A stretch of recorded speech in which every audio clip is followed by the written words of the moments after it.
श्री शिवाय नमस्तुभयम मित्रों, हर हर महादेव। आप सभी का स्वागत है हमारी YouTube चैनल शिव पुराण ज्ञान में। हमारी चैनल पर श्री पंडित प्रदीप मिश्रा जी द्वारा बताए गए सभी अचूक उपाय बताए जाते हैं।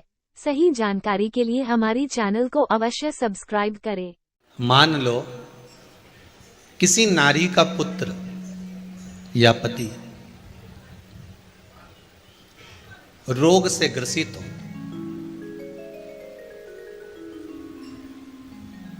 उसके पति की या पुत्र की आयु थोड़ी सी हो, तो हे कृष्ण, उस नारी को कौन सा व्रत धारण करना चाहिए या किसकी पूजन करना चाहिए? ये कुरुक्षेत्र की भूमि का संवाद है।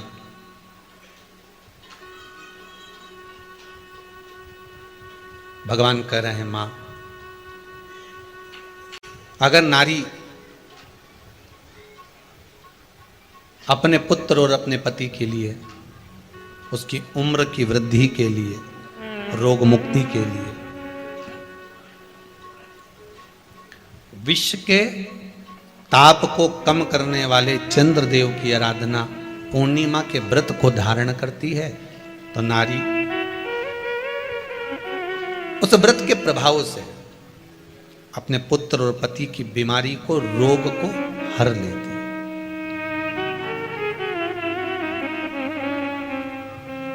रोग का हरण कर लेती।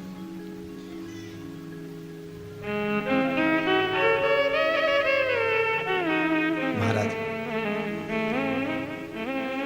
जो बच्चा बुद्धि से विकलांग हो, विद्या में कमजोर हो, परीक्षा हॉल में पेपर देते समय भूल जाता हो,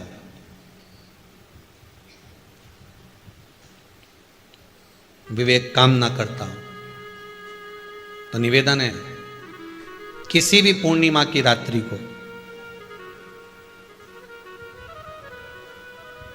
12 बजे गाय के, गौ माता देसी गाय के जो 4 थन होते हैं, उन 4 थन में से जो आगे के थन होते हैं, 2 पीछे की ओर होते हैं, 2 आगे की ओर होते हैं, तो जो आगे के 2 थन है, उस थन का दूध निकलवा लिया जाए और उस दूध का कोई भी मीठा पदार्थ बनाओ तो ठीक है, ना बनाओ तो उसी दूध में शक्कर मिलाकर पूर्णिमा की रात्रि को, जो विवेक से कमजोर हो, बुद्धि से कमजोर हो, या याद करा हुआ सब भूल जाते हो, या आपके लिए भी है, कोई चीज रखते हो भूल जाते हो, विवेक याद नहीं रहता, बुद्धि में इतना प्रबल बल नहीं आ पाता, याददाश्त कमजोर होती चली जा रही, तो किसी भी पूर्णिमा की रात्रि को 12 बजे गाय के आगे के 2 थन का दूध, उसमें कोई पदार्थ, शक्कर, गुड़ कुछ भी मिलाकर भगवान के चंद्रदेव की साक्षी में उसको पिला दिया जाए। महाराज, बार बार पिलाने की जरूरत ही नहीं पड़ेगी, एक ही बार में काम कर जाएगा और विवेक पूर्ण तरह से कार्य करने लगेगा। देसी गाय के आगे के 2 थन का दूध बड़ा प्रबल होता है।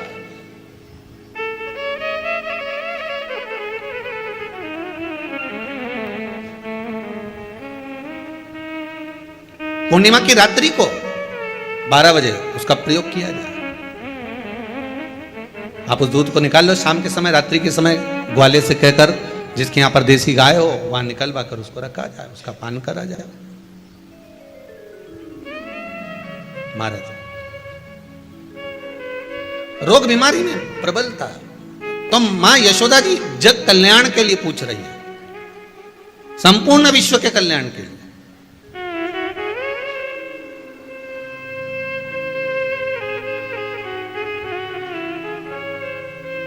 अरे कितना सुंदर संवाद है। स्कंद पुराण में समुद्र मंथन की तिथि, नक्षत्र, घड़ी, पल सब कुछ लिखा हुआ है कि समुद्र मंथन के लिए देवताओं ने इंतजार करा था। कब?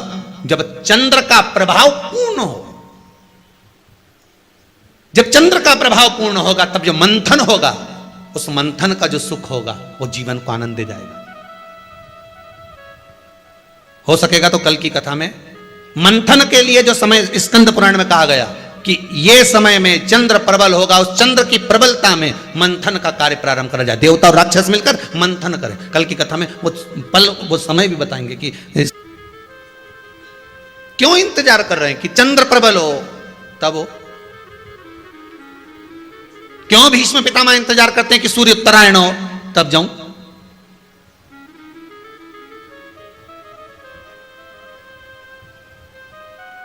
जब देवता 33 कोटि देवता उस चंद्र के इंतजार में रहते हैं कि ये चंद्र प्रबल होगा तब जाकर ये चंद्र यहां पहुंचेगा, तब जाकर हम मंथन करेंगे, तब जाकर वो अमृत मिलेगा और उस अमृत को देवता धारण करेंगे तो वो आनंद पा जाएंगे। तो हम क्यों शरद पूर्णिमा छोड़े? हम क्यों एक एक पूर्णिमा छोड़े? एक एक पूर्णिमा के महत्व को जानिए। कोई पूर्णिमा साधारण नहीं है, कोई प्रदोष साधारण नहीं है, कोई शिवरात्रि साधारण नहीं है। 12 महीने शिवरात्रि पड़ती है, 12 महीने में प्रदोष पड़ते हैं, पर 12 महीने पड़ते हैं। हम उसका महत्व ही नहीं जान पाते। कौन से प्रदोष पर क्या करना है, कौन सी पूर्णिमा को क्या धारण करना है, कौन सी शिवरात्रि पर। कई लोगों को तो यहां तक नहीं मालूम था कि भाई श्रावण के महीने में भी शिवरात्रि आती है। वो तो बस लोगों के कि शिवरात्रि का पूजन हुआ, तो उसका स्मरण क्यों छोड़े हम? अगर ये वेद और शास्त्र ब्राह्मणों को दिए गए हैं, ये वेद और शास्त्र विद्वज्जन को दिए गए हैं, तो इसका स्मरण होना चाहिए कि हम निकालकर जनमानस तक ये चीज पहुंचाएं कि हमें इस दिन ये पूजन करना है, उसका स्मरण होना चाहिए।